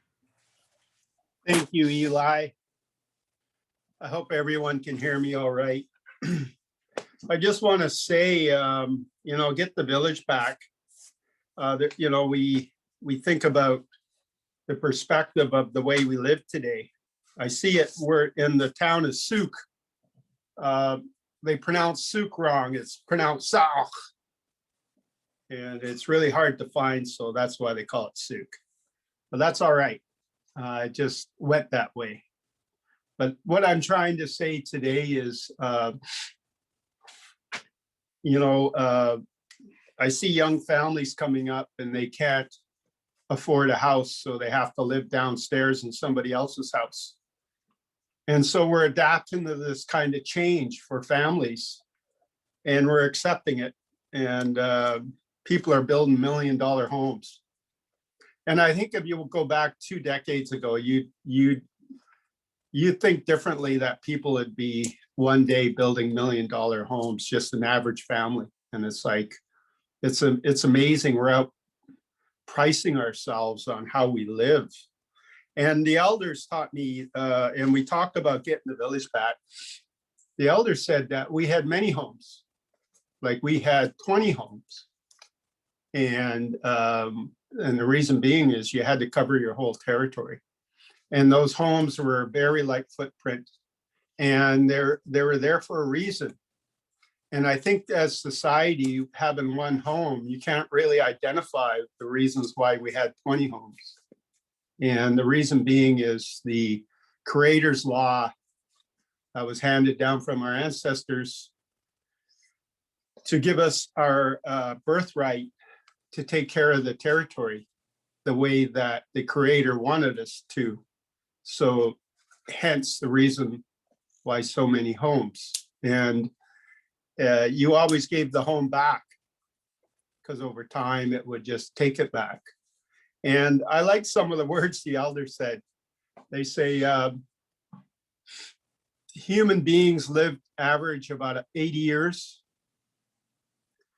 A cedar tree can live to be 800 years. So who's the more superior? And because both are living. And the one that gives life so much is the cedar tree that will give birth to so many other cedars. And when that cedar tree was to fall, you honor the cedar tree by bringing it home and make a home out of that tree. And one day that cedar tree is going to give itself back to Mother Earth, but it's a legacy you're providing to that tree to thank the tree.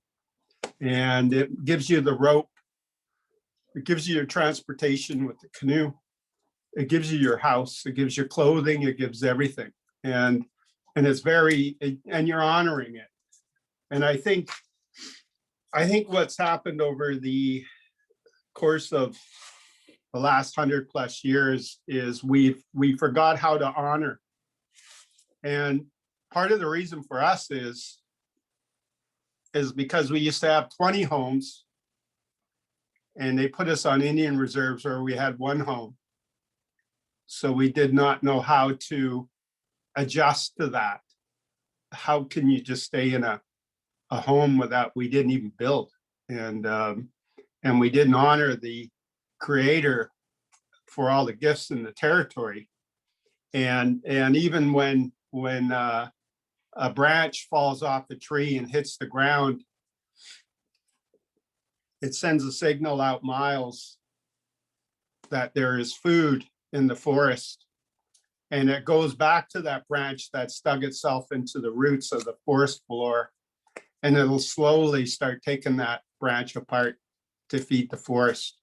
And it's just not a branch that's sitting there. And it's all connected. So I think we need to get back to that. And when we talk about solutions labs, we're talking about housing. We're talking about the way we do things. And now it's global. So you have a supply chain that you can get anywhere in the world. And we got to consider this, is that we got to take care of all living things within our territory as home.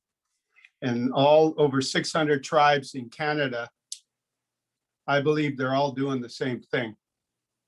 And if we all as Canadians did that, then we could honor Canada the way it's supposed to be honored. And that is that you let it show us how to live.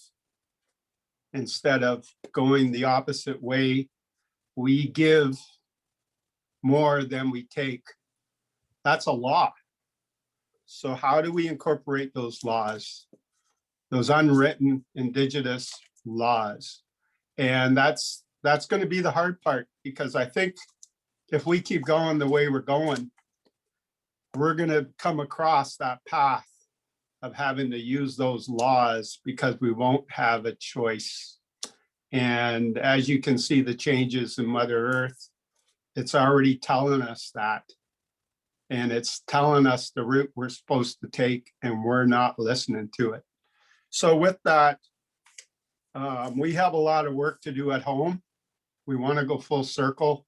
We've never been empowered more than we ever had in the last couple of decades. And now we have to honor our ancestors. We need to honor Mother Earth. And we need to honor our homes. And if we do that, I think we'll be on a good path. And then if we do that, we do it together. So I'll leave it at that, Eli. Thank you, Haishka. Thank you, Chief. Yeah, some really important things for us to reflect on is those simple but powerful teachings from our elders, which give us guidance in how to be in the world in a good way. And also what I have found is the teachings of our elders take things that textbooks in school teach us, that take the magic out of the world. And when you think about the difference of a lifetime of 80 to 100 years, or sorry, 80 to 800 years, and the fact that cedar tree, although we think we're so much smarter than the cedar tree, perhaps we have something to learn. It's a really simple thought, but it's so profound. And these are the kinds of things that's not just in the realm of philosophers and leaders and politicians. It's in the realm of architects and engineers and construction companies on how to take that value system and manifest a better world. So we're getting right to the end of our time together.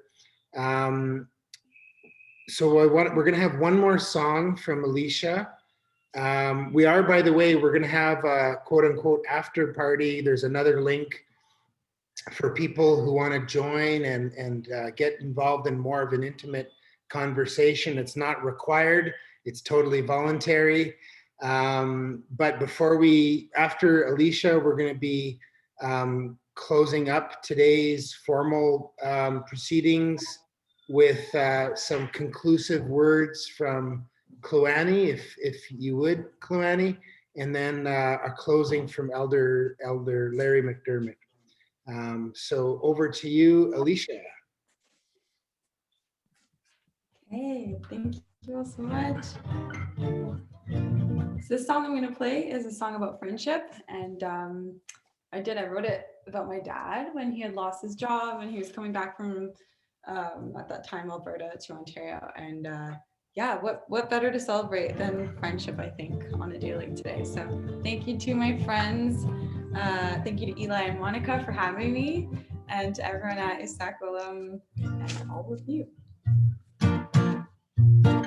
And you can snap and sing along from home because I can't hear you, so you can just, yes, but I can feel the energy.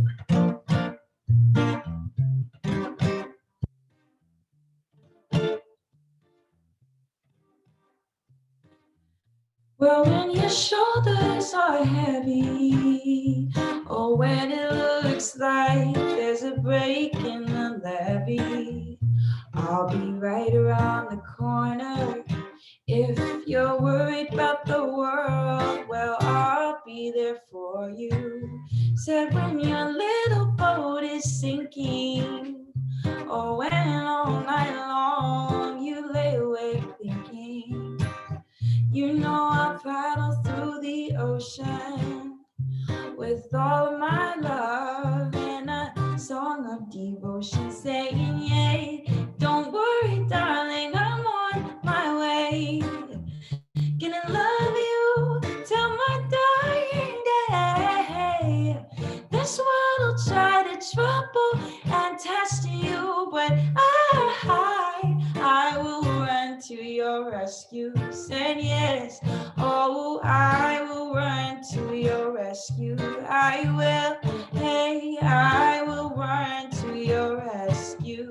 Somebody left you in a mess now, with a pain in your chest that you can't express now. Well, don't you let it turn you bitter.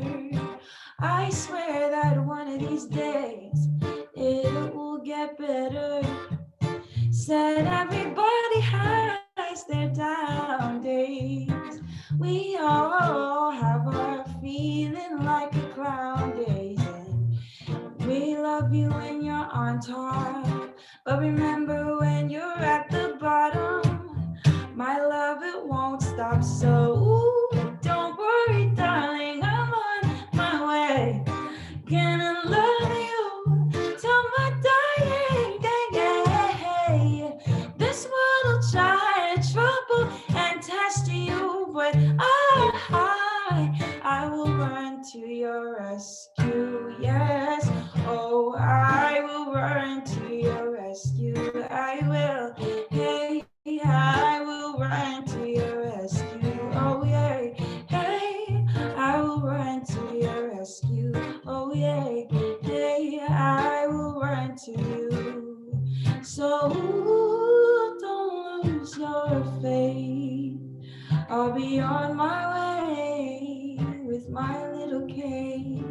And I know that one of these days you might not even need that anyways. So don't worry, on my way. I'm gonna love you until you feel okay. I know that this world will try to take away the best of you, but when it does, I'll at your rescue. I said, ooh, don't worry, darling, I'm on my way. Gonna love you till my dying day. This world will try to trouble and test you, but I will run to your rescue. I said, hey, I will run to your rescue every day. I will run to your rescue, oh yeah. I will run to your rescue, oh yeah. I will run to your rescue. I'm thinking about the earth, and I'm thinking about all the beautiful work that all of you do for her and for all of us. us who are sharing this beautiful planet. So thank you so much. I'm feeling uplifted from today. Yeah, yeah, yeah, yeah. Oh, oh, hey, hey. I got a flower for you. So beautiful. Thank you. Yeah, the flowers. Nice. Thank God for Zoom. Wow, that's beautiful. Thank you so much. And you know, I love that that's in honor of your father and all. And then there's the little one, Jenica. All those different types of love are so important to celebrate on Valentine's Zaagi'idiwin Day. So with that, I'd like to, as we're winding down, ask Koani to share some closing remarks and then head it over to Larry there by the sunset by the river. That's beautiful. Gannach Chish, thank you to everybody for sharing, for learning together. Thank you for those who brought this space together. And definitely on a day like today, I was something was shared with me, a quote that was really talking about how, you know, to be open to love is to be vulnerable. And so in, I think, a lot of ways, our communities, you know, that vulnerability, that resiliency, the things that, you know, really do ground us in who we are, taken in a lot of ways. So I really want to hold you all up for sharing. I want to thank you, Chief Plains, for the teaching that you shared about the cedar tree. And some of you may know the late Elder Woody Morrison from the in and around the BC region. He had Tlingit ancestry as well, and he once said something to me that it's one of those things that just always sticks out. Is, you know, we may be, you know, apart, our languages may be different, but and looking at you, Elder Dermot, and the trees, it is the trees that interconnects all of us, right? It's the water that interconnects all of us, from the rivers to the oceans. And so being reminded of that, and that ability that we do have to, beyond all differences, and of course being always respectful of diversity, stay connected and interconnected. Because I think about the Nuchanoth, and I think about Sawak, Eli, and Umik, and that beautiful book that reminds us of the ways in which we are all interconnected. And so we'll leave my thoughts and reflections there. I'm really grateful to share the space, to connect, to reconnect with some, and thank you to all of you. And there is the after party, after Zoom party in this COVID space and place we're in. So with that, I'll turn it over to you, Elder Dermot, and it's nice to see you as well. Thank you, Koani. Larry.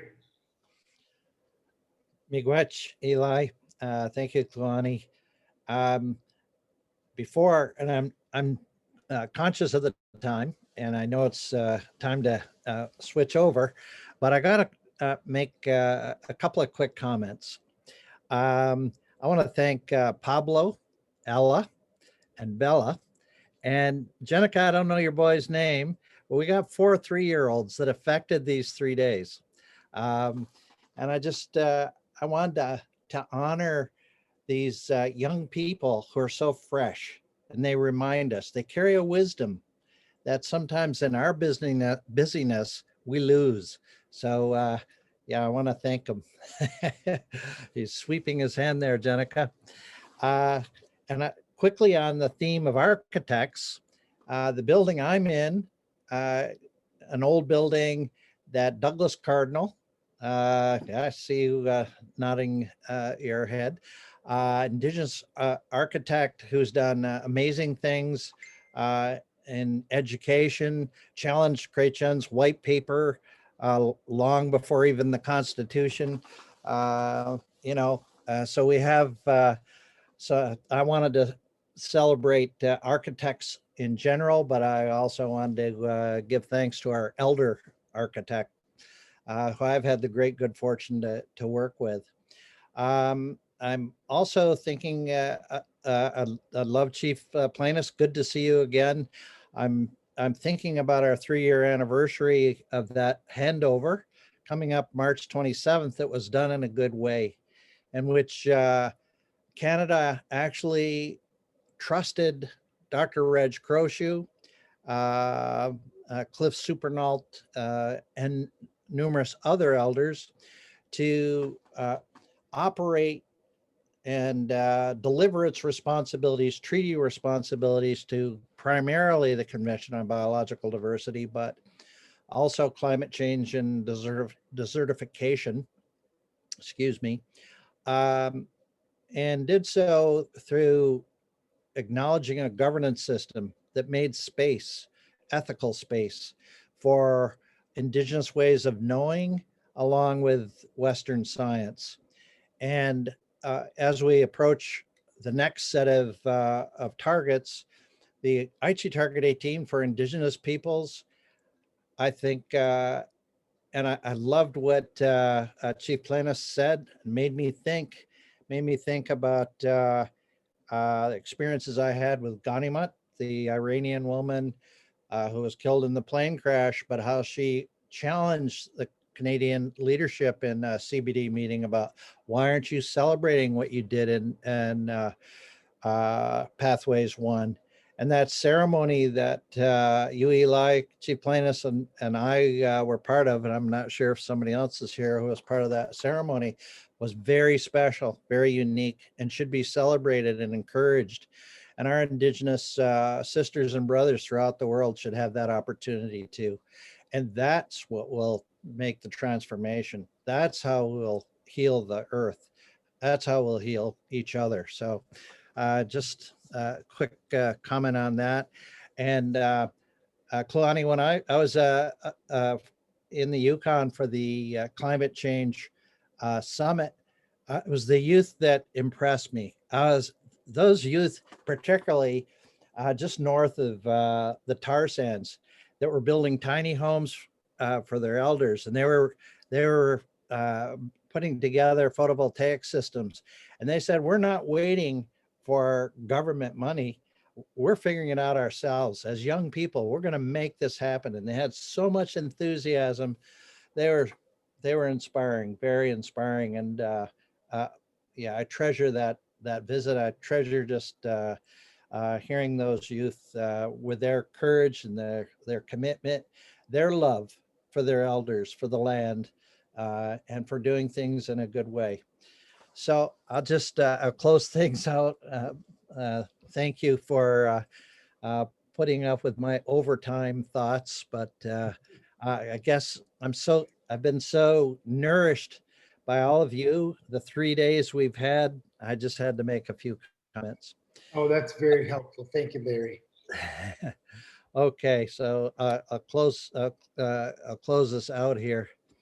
Kwekwe Kijimanadu, Huamsi Indigenous Costs, Makwandotum, Shabatabajuan First Nation Indigiba, Chimigwech Nibi, Chimigwech Wabanung, Chimigwech Shrawanung, Chimigwech Hipangish Kanosh, Chimigwech Kiwi Dingnung, Chimigwech Ishkade, Chimigwech Mashomas Kijas, Chimigwech Jojo Aki, Migwech Manadu Kakina Kego Gazitoin, Migwech Kego Anik Mashomas Benang Kino Kanoman. Migwech to all of you, and I look forward to the after party. Yeah.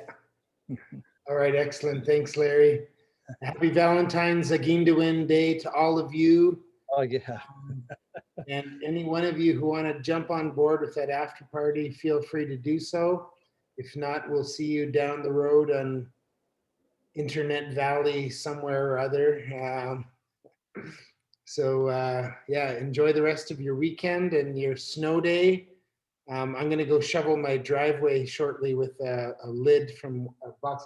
I don't have my shovel here, Will, so I really do need you to come and help dig me out, buddy. Literally. Okay, bye for now.